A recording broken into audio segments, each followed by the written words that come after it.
Good morning, everybody. Now let us discuss about Gandhi's views on human nature. Introduction.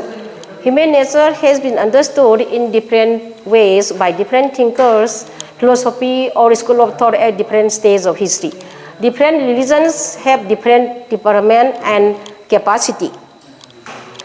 According to the Vedas, the whole world is the divine display of the creative power. The complete picture of the creative cosmic being as found in the Vedic hymn is presented through the four castes, namely the Brahmin, born from the innovation God's mouth, the Kshatriya, born from his two arms, the Vaishya, born from his thighs, the Shudra, born from his feet. A man is born to perform their duties according to Vedic Bharsu and fulfill the wish of divine planner. The Upanishad view man as a combination of body, mind, and self. The spirit or self stand for the real nature of man. The Gita views the psychology of man as having three gunas: sattva, goodness; rajas, emotion; and tamas, darkness or ignorance or illusion. Man's nature is determined by the dominance of one guna. These gunas in practice are interdependent. While person dominated by tamas and rajas lead an animistic and egoistic life respectively. The person dominated by sattva pursue the way of truth and virtue. Overall, the ancient Indian thinkers believed in the spiritual nature of man and unity and oneness of mankind.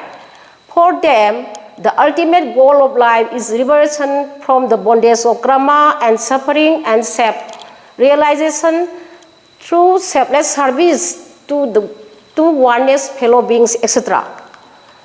Gandhi's view on human nature. Gandhi did not believe that man is a mere biological entity or a mere psychochemical combination. For him, man is a spiritual entity. What is important is not being, but becoming to Gandhi. Gandhi also believed the presence of God in man. As such, man is divine by nature.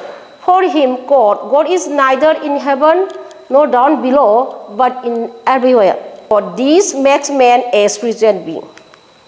The presence of divinity, according to Gandhi, varies from person to person. That is why he refuses to worship any person or thing. The only thing is that some has more of it while others have less. Man, according to Gandhi, is conscious of his divine nature, which is the most important feature of human nature. He asserted that if the divine element present in every man are used in the right manner, man can bring heaven or paradise on the earth. Man as an animal is violent, but as spiritual he is non-violent. It is the consciousness of his divine nature that motivates him to have compassion for all living beings and refrain from the use of violence in thought, word, and deed. Man, according to Gandhi, is also a combination of body, mind, and soul. He considers the spirit as non-dual, eternal, omniscient, omnipresent, and omnipotent. The body of man is ephemeral, a temporary instrument which is the temple of God.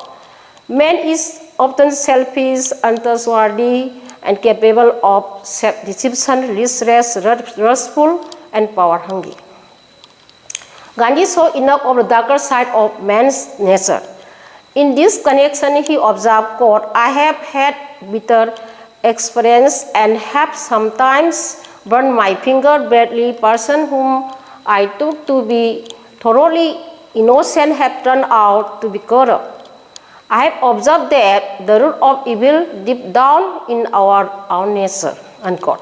This bitter experience, imperfect, made him to say that man is imperfect and that man is a fallible being. The difference between human beings is only of a degree and not of a kind. God, every one of us is a mixture of good and evil. The difference that there is between human beings is the difference of degree, unquote. Gandhi also believed in the essential unity of God and man. He declared, quote, I believe in Advaita. I believe in the essential unity of God and man, and for that matter, of all that lives, unquote. As he believed in the metaphysical unity between God and man, he also described the relationship between man and man as divine. He further said, quote, "We are all children of the same God, and therefore potentially human nature is the same everywhere," unquote. Then using the metaphor of ocean, he said, quote, "We are drops in that limitless ocean of mercy," unquote. It was belief of divine equality of man that enabled him to declare truth as a social phenomena and said, quote, "Vox populi, vox Dei," unquote, "voice of the people is the voice of God." Yet Gandhi had profound faith in the basic goodness of human nature. Human nature was bound to respond to any noble and friendly action. For him, man is a dynamic being who tried to lift himself up higher and higher. That is why he always tried to, quote, "appeal to the good in the human beings and expect response," unquote. As he believed human nature as dynamic, he also believed in progressive evolution of man from man's animal origin. Though he accepted a brutish aspect of human nature, he also believed in man's ability to change himself consciously for the better. For him, man is good because he is divine and is capable of realizing his kinship with the whole of creation, especially the rest of humanity. Gandhi also believed that man is not only fallible, not only can make mistakes, but man has the capacity for the correction of his mistake. Quote, "The soul is one in all, its possibilities are therefore the same for everyone," unquote. He further said, quote, "And I claim that what I practice is capable of being practiced by all, because I am a very ordinary mortal, open to the same temptation and liable to the same weakness as the least among us," unquote. Further, according to Gandhi, man is by nature vegetarian. In fact, fruitarian and not a non-vegetarian or a meat-eating animal, as nature did not give him big and sharp jaws and claws like those of lion, and does not intend us to kill the lower animal and eat them up. Non-vegetarian food is relatively hotter than vegetarian food. Excessive use of spices generate a variety of health problems. Ultimate purpose of human existence, according to Gandhi. Gandhi believed that human existence has got certain purposes. Man's existence cannot be taken for granted. Man's existence is not a mere coincidence. This is because of the fact that he attributes man with consciousness. This consciousness enables him to think what is right or wrong and what is good or bad. This also enables him to understand what he actually is and what he could be. This consciousness further entails a moral responsibility on the part of man to aspire for the good or the truth. He wrote, quote, "Man's ultimate aim is the realization of God, and all his activities, social, political, religious, have to be guided by the ultimate aim of the vision of God," unquote. Gandhi, however, equated service to mankind with the service to God, and that the former will lead one to the path towards the realization of God. As he observed, quote, "The immediate service of all human beings becomes a necessary part of individuals simply because the only way to find God is to see Him in His creation and to be one with it.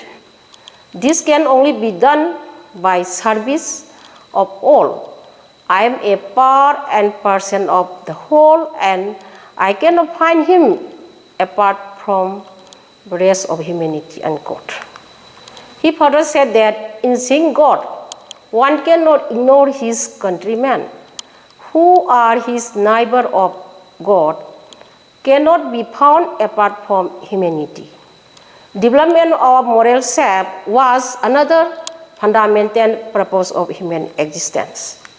The foundation of life is built upon the morality of man. Religion and morality are inseparable to Gandhi. Morality stresses the relation of the individual to society, and religion stresses the relation of individual to God. For him, morality is a means for the realization of the truth, which is God according to Gandhi. Conclusion.